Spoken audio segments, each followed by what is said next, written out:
நீ இந்த நிலைமை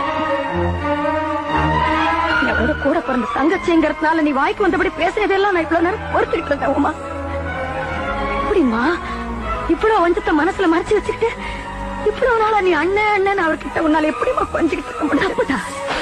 சுயநலத்துக்காக சொந்த தங்கச்சியோட வாழ்க்கையை பறிச்சு ஒரு துரோகி அண்ணன் சொன்னது தப்புதான். அண்ணா வளர்த்ததுக்கு பதிலா ஒரு நாயை வளர்த்திருந்தாலும் கடைசி வரைக்கும் அது அவர்கிட்ட நன்றியோடு இருந்திருக்கும். உன்கிட்ட just a minute, mister Sukumar.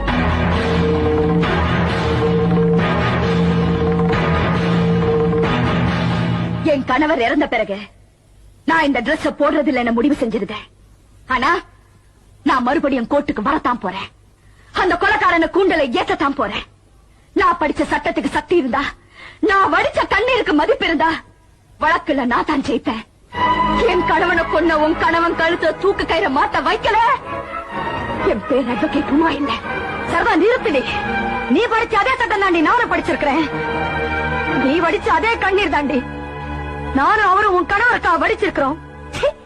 நன்றி கெட்ட நீ ஒரு நிரபராதி கழுத்துல தொங்க விட போற தூக்கு கயித்த துண்டு துண்டாக்கி தூள் தூளாக்கி உன் முகத்துல